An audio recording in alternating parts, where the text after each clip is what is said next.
Just a few days ago, we got the gameplay reveal for what the new Wonder Woman 84 character is going to look like. And the most important thing that we found out with the gameplay reveal was that this character was going to be a legendary, which I can assume a lot of people already knew. But we also got an in-depth look as to what her special abilities and what her passives are going to be able to do, which for me, I actually found some of her passives and some of her special abilities to be really, really cool. Not everybody agrees, but whatever. I think the most important thing for most people is that she's going to be legendary, so it doesn't even matter if the character's good or bad, because she's going to be really, really difficult to get. But with all that aside, the number one thing that we have to pay attention to when it comes to passives and special abilities and the actual usage of the character is how much damage she's going to be able to do. What are the stats on the specials and what are the stats on the passives, which is exactly what we're going to look at today, because NetherRealm just released what her specials and her passives are going to be able to do in terms of multipliers.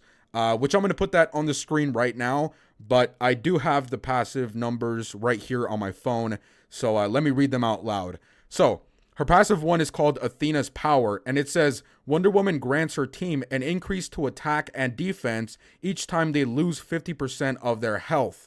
This buff stacks up to 3 times and lasts for the entirety of the match. And the amount of attack that she increases is 50%, and the amount of defense that she increases is 30%. And again, it stacks up to 3 times, and that is at level 6, of course. Every single passive is at level 6 that I'm going to read about. But yeah, that actually doesn't sound that bad, to be honest. A lot of people were saying that she wasn't going to be a damage dealer, and she was just going to be a support character. And even if that's the case, I can imagine that some people are going to be able to find really good strategies with this character, especially if you add Justice League Superman, because he's going to get extra attack from having Batman, and with Wonder Woman, he's going to get extra attack as well because of her passive. You are going to have to set up the match a lot because you need to lose 50% of your health first to get the first buff, and then do that 3 more times. I'm sorry, do that 2 more times, which is going to take a very long time. But that doesn't sound that bad. That sounds like something that you could possibly, maneuver to turn into a damage dealer or a support for a damage dealer. So I actually like that passive. The passive 2 is called Divine Protection. Wonder Woman has increased damage over time resistance, and it goes up to 85% dot resistance at level 6. Now, a lot of people were making fun of this character because that sounded like Firestorm.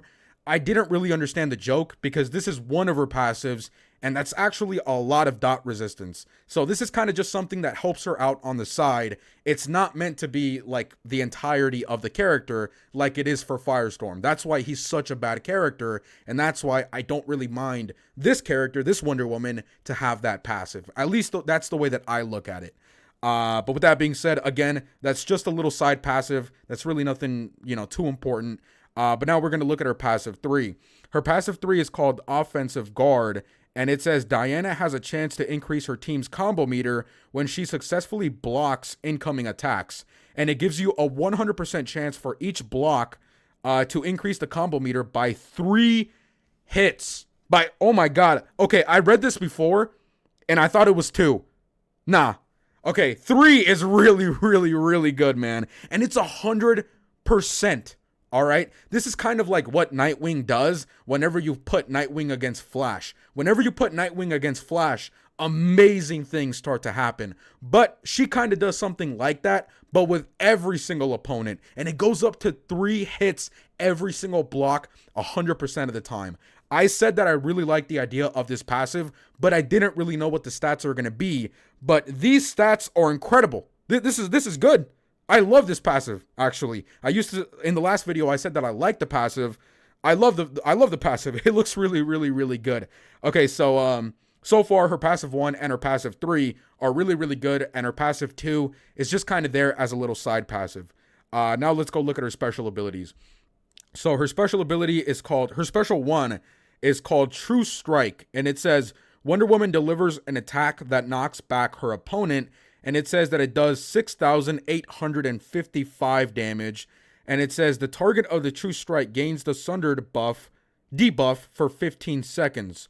Sundered means that all incoming attacks targeting this character gain armor pierce and destroy all active shields and barriers.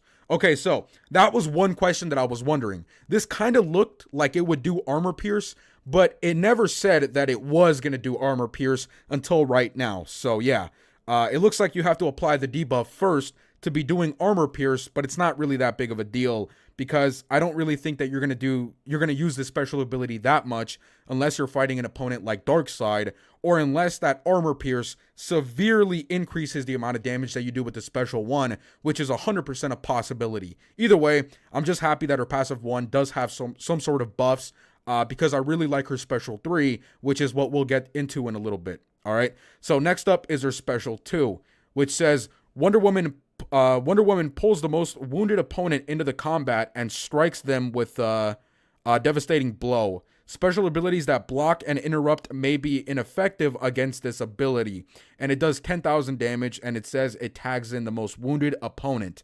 I'm not really that big of a fan of this special ability. It looks cool, and especially in Arena, I always like killing the opponents that have a low amount of health, so I never have to worry about them tagging in.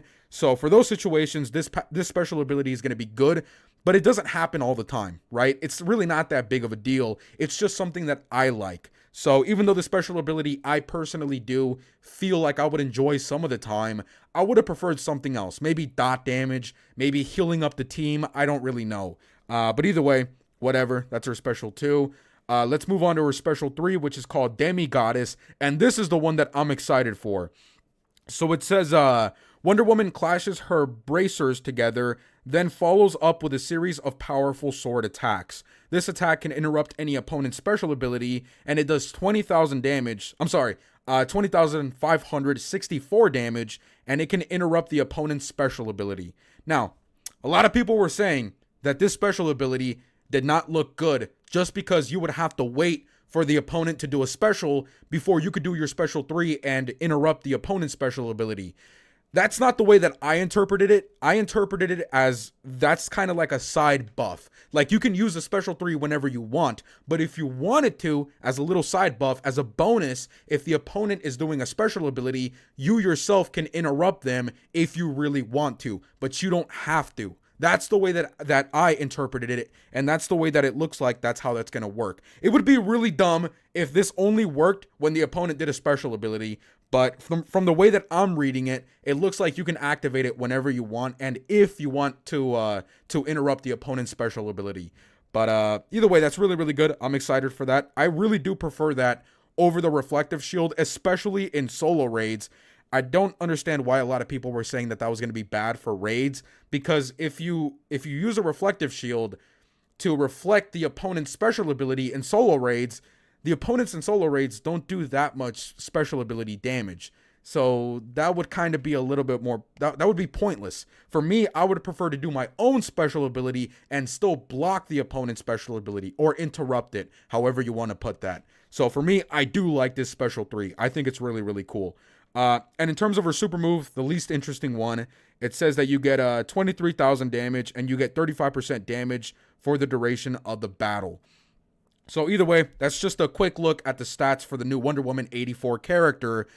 I gotta say, man, I'm gonna make a separate video talking about this, but I don't want to say that I don't appreciate, but I really don't like that a lot of people just look at the bare bones of a character and they just send a bunch of negativity. Or if I say something like, oh, I think this character has a cool special or a cool buff, that's unique, I like that, people will go, oh, but she's not good in solo raids, bro, so who cares? I'm just like, dude, that's, to me, I've been playing this game a lot. I don't really care about solo raids that much anymore, okay? Raids, I don't care about raids that much anymore. It's literally 10 minutes of your day when you're going to be grinding for Arena and Champions Arena for hours every single day. So I could care less if this character is not good in raids. It looks like she's going to be able to do something, like I was saying earlier, because of her passive 1. But I just don't like how a lot of people, jump the gun and just say that the character's bad just because it looks like she might not be good in raids. When in reality, we don't even know the multipliers, right? You look at a character like Silver Batman, you wouldn't think he would be a damage dealer. He's a silver character. There's no buff on his special 3, and his passive it doesn't really have anything to do with damage aside from increasing critical attack chance, right? So you wouldn't really expect that much about the character, but he's actually not that bad of a damage dealer. So I always want to wait to see what the stats are going to be for a character and what the multipliers are going to be and what the multipliers are going to be for the character before I judge the character if they're going to be good in raids or not. And from the way that I'm looking at it right now, even though this character doesn't look like she has any impressive multipliers, she's still a decent support that you might be able to find a usage in raids.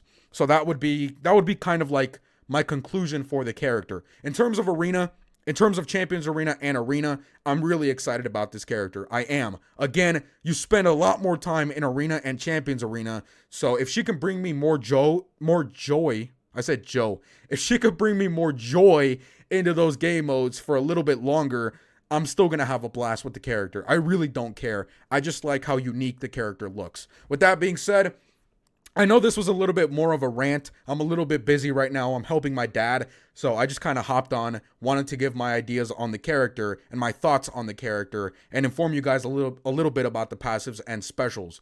So yeah, with that being said, I hope everyone has a good day. Stay safe and stay clean, and I'll see you guys later. Thank you for watching.